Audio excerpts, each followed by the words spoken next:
The blast did not just shake the ground. It punched the whole valley in the chest and made the air feel like it got ripped out of the sky. Dust exploded upward in a thick rolling cloud that swallowed sunlight and turned everything into a blur of brown haze and ringing ears. For a heartbeat that felt longer than time itself, every SEAL in that ravine tasted grit on their tongue and felt their ribs vibrate like a drum hit too hard. And in that frozen breath, one thought cut through everything. This could be the moment they never come back from. They pushed off the ground fast because hesitation gets you killed. Boots scraped over sharp stone, gear rattled against flat plates, and their lungs fought to pull in air thick with smoke and heat. Bits of metal clinked against rock. The early morning sun smeared through the dust, glowing orange and harsh, turning shapes ahead of them into shaky shadows that could be enemy fighters or just blown debris. The squad moved anyway because that was what they had promised long before stepping into this valley. The job was simple. Go forward, handle whatever comes, bring everyone home if you can. Minutes before the blast, the ravine seemed almost quiet. Too quiet in hindsight. Radios had picked up soft static, the kind that gets under your skin. A faint metallic click drifted from the ridge. Nothing obvious. Nothing loud. Just enough to twitch the instincts of men who had spent too many nights listening for the wrong sound in the wrong place. They scanned the rocks. Saw nothing. Then the world tore open and launched them into survival mode. Now the ground snapped with ricochets bouncing in wild angles. Dirt jumped with every impact. A burning smell rolled through the valley, mixing with the sting of cordite and dust. Smoke crawled low along the brush. The mountains boxed the sound in tight, making each gunshot rattle inside their skulls. The squad leader shouted commands through the chaos, his voice swallowed by the roar of gunfire and the whine of debris slicing through the air. The SEALs regrouped behind a jagged wall of stone, each man counting heads, gear, ammo. One had a torn sleeve soaked with blood from a grazing round. Another blinked against the ringing in his ears, trying to clear the static in his mind. They breathed in sharp pulls. They breathed out slow to steady their hands. Fear sat heavy in their guts. But these men had learned long ago that fear was not the enemy. Losing control was. Then the valley stopped moving. The city paused, and silence fell in a way that felt wrong. Not peaceful. Not comforting.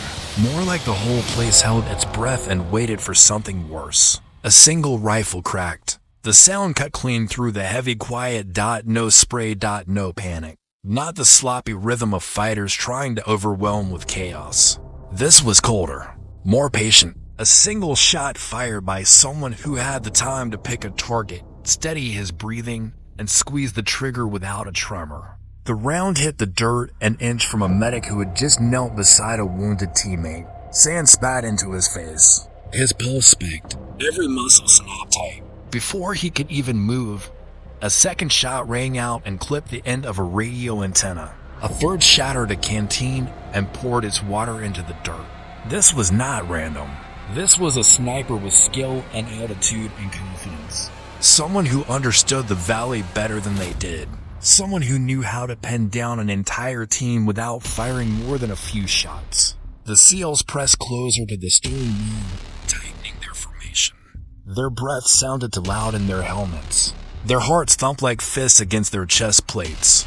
The spotter raised his scope, wiping the lens with a dusty glove. The glare from the sun made the ridge glow white. Heat shimmered in waves. Shadows played tricks, moving like thin cloaked shapes along the rocks. Somewhere up there, a sniper had wedged himself into the mountain, motionless, patient, watching them. The SEALs crawled along the broken ground, sliding behind small edges of rock, trying to shift angles without exposing themselves. Every move felt slow. Every move felt too loud. The sniper fired again and sent a round snapping past the last man by inches. It was too precise, too perfectly timed. He was reading them as easily as if they were leaving footprints on glass. They needed cover, needed to break the sniper's vantage, needed to move before he found the angle he really wanted.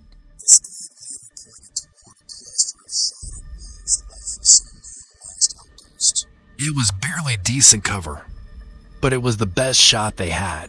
The sprint to the ruins felt like running across open ocean, the kind where anything beneath the surface could take you. Boots hammered the loose dirt. Gear clattered. Their legs burned. The sun baked the back of their necks. The sniper tracked them. Another shot cracked. Another puff of dust kicked up close enough that one SEAL felt the air from the bullet brush his sleeve. They dug behind the broken walls and hit the ground hard. Rubble dug into their elbows. Sweat dripped into their eyes. The air inside the ruins carried the smell of old mortar mixed with the sharp metallic scent of blood and spent rounds. No one spoke. They all listened for the next shot. The sniper paused. Let the silence settle again. Let their nerves stretch thin enough to snap. The wind died. The whole creek bed turned still like the valley itself was listening. Then the spotter caught it. A flicker on the far ridge. A tiny shift in the shadow. A barrel glinting for half a second. Enough to mark a location. Not enough to guarantee a kill shot. The silhouette blended into the broken rock. A figure low to the ground, steady as carved stone, settling in for the next round. The SEALs shifted. Their world collapsed into a tunnel focused entirely on that ridge. One breath, then another. The sniper fired again, and the crack echoed through the canyon. In the thin slice of time between the shot and the impact, the SEALs moved as one. Training kicked in, instinct sharpened by adrenaline.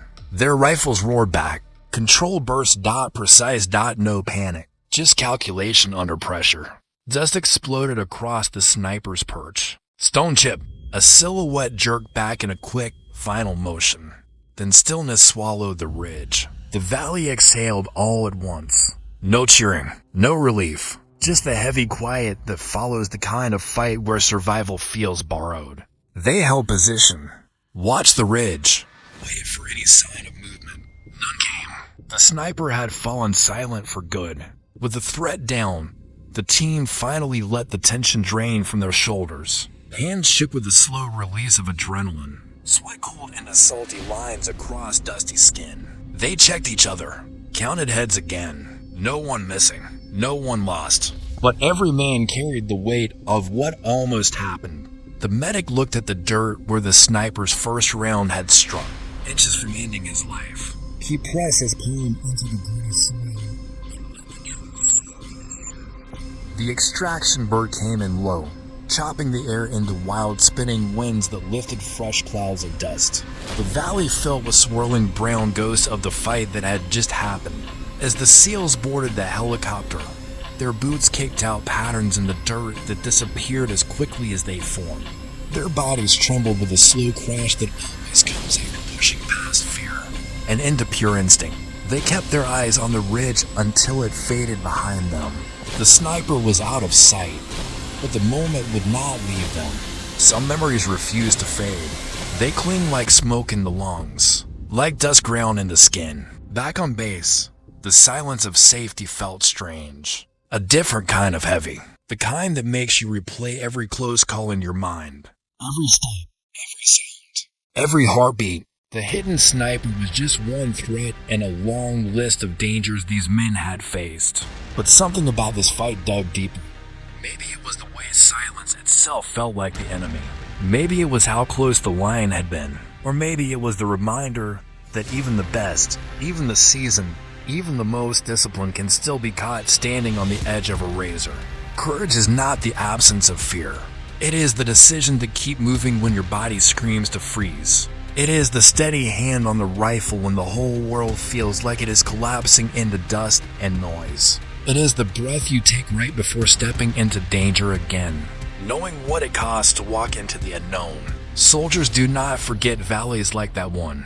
They do not forget the smell of heated stone, the taste of dirt, or the silence between rifle cracks. They carry it with them, not as a wound, as a reminder of the weight of service. The price of stepping into places most people will never see. The truth that real heroism often happens far from cameras and crowds. In moments that pass fast for anyone except the men who lived them to understand. Long after the dust settles, long after the echoes fade, what remains is this. A team that stood together. A threat they faced side by side. A valley that tested everything in them. And the quiet knowledge that courage lies in the smallest decisions, the tightest breaths, and the seconds when it feels like the world is one heartbeat away from ending. And somewhere in that silence, in the thin space between fear and duty, heroes are shaped in ways no one else will ever fully know.